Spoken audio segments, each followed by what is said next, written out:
Long ago, before the days of Michael Eisner, there was one attraction at Disneyland that served not only as a method of transportation, but also as a way guests could familiarize themselves with the layout of the park, and potentially a very nice way to escape the heat and monotony of the day when the family gets a little tired. This attraction was once very well loved by guests, and served as a very fun and relaxing attraction in Tomorrowland. That's right everyone, today we're going to be talking about Disney's most infamous abandoned Tomorrowland attraction, the Skyway. What?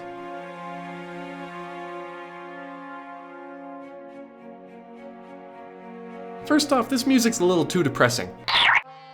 There we go, that's better. In 1955, the opening year of Disneyland, Walt Disney had heard about a German company constructing Skyway Systems. That company was called Von Roll Ironworks, and Walt bought one for his new Disneyland park before he even knew where it would go. The Skyway System, not the whole company. Walt immediately put John Hench to work on creating the Skyway System along with employees from the Von Roll Ironworks. Later on, he would call it a transportation system of the future for use in parking lots in huge shopping centers. Now, I'm not quite sure about you guys, but my local mall unfortunately does not have a Skyway taking us from the parking lot to the actual structure. A bit of a missed opportunity, I think. The Skyway System at Disneyland, meanwhile, was the first of its kind in the United States and featured components not only created by the Ironworks company, but also by Disney Imagineers, or, of course, as they were known back then, employees at WED. Once construction was all said and done, it took approximately 1,200 feet of cable to connect Fantasyland and Tomorrowland. And while guests would board the Skyway to Tomorrowland from Fantasyland in the beautiful and wonderfully decorated Fantasyland Skyway Chalet,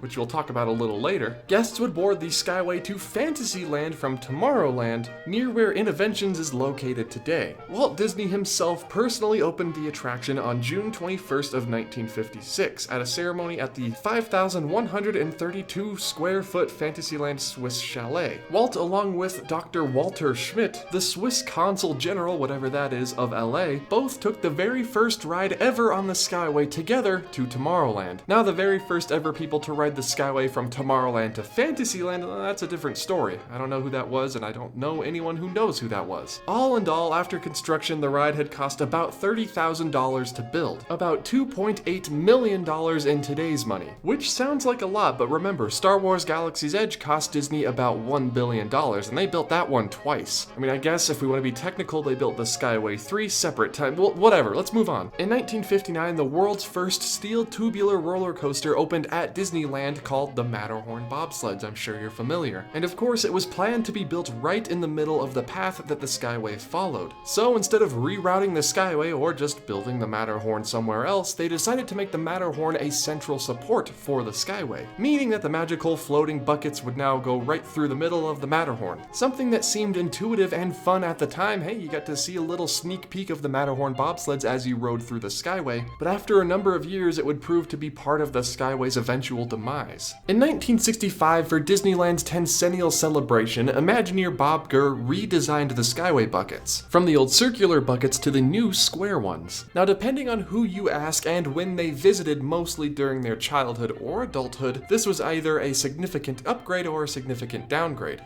Me personally, I prefer the 1965 new Skyway buckets. They look more futuristic, and they're immediately what pops into my head when I think of the Disneyland Skyway. But it might be different for you. But now let's talk about the real reason I wanted to make this video. One of the funniest stories in Disneyland history, I think. In April of 1994, a man named Randall Charles fell approximately 20 feet from one of the gondolas into the attraction below him, which was at the time Alice's Adventures in Wonderland. Now, Dallin, you say, that's very rude of you. How is that funny? A man fell from the Skyway. That's not funny, that's tragic. And I would agree with you if he had fallen, which he didn't. He did not fall. He jumped. And now you say to me, Dallin, a man jumping from the Skyway, that's even less funny than a man falling from the Skyway. It's way, way sad. But that's where I say, au contraire. Or however that's said. Randall Charles did not jump from the Skyway because he was depressed, and he did not fall because of Disney's negligence, even though that's what he tried to claim when he sued Disney for $25,000. But I guess Disney's lawyers really scared the man, because right before the trial date in September of 1996, 1996, Randall admitted that he had purposefully jumped from the ride in order to get a little settlement money from Disney, which wasn't going to happen because he had caused the problem himself. Sorry, Randall Charles. But I guess his story serves as a nice cautionary tale. If you think you can outsmart the Disney lawyers by jumping out of the Disneyland Skyway that now no longer exists, think twice before you do. In 1994, though, unfortunately, the Skyway would close forever at Disneyland. The reason Disney gave for the closure was metal fatigue. The support towers for the Skyway were just getting too old and too rickety to support the buckets day after day. This, in addition to the passing of new laws that require the attraction to be handicap accessible, Disney decided that it was better to shutter the Skyway, demolish it all, and use the operating costs for the Skyway for the Indiana Jones adventure, which at that point had just recently opened. Behind the scenes, though, it had become apparent that the metal and concrete support beam inside the Matterhorn had begun to crack, and that Disney would have to open up the side of the Matterhorn mountain in order to replace or repair this tower, and of course that wasn't going to happen, especially not under Michael Eisner's watchful gaze. Like I said earlier, the Tomorrowland loading station was demolished, but you can still find a staircase leading up to where it used to be that serves now as sort of a maintenance stairway up to the upper levels of Inventions and the People Mover tracks. Meanwhile, the Fantasyland loading station, otherwise known as the Fantasyland Skyway Chalet, a little bit fancier than the Tomorrowland loading station, remained empty and, yes, abandoned, up until 2016 when Disney demolished it in order to make room for Star Wars Galaxy's Edge. There are plenty of pictures of the abandoned chalet, and I think it's really sad that it was torn down, but I understand the need for more room.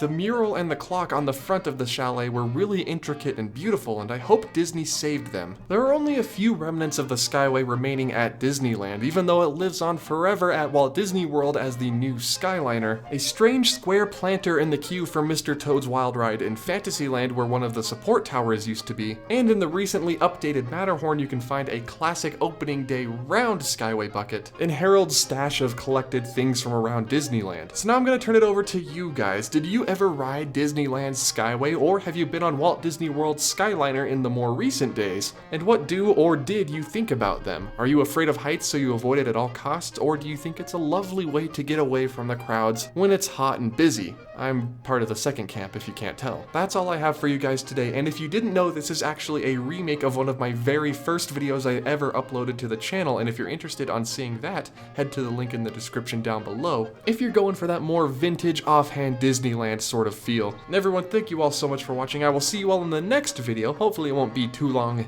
Goodbye.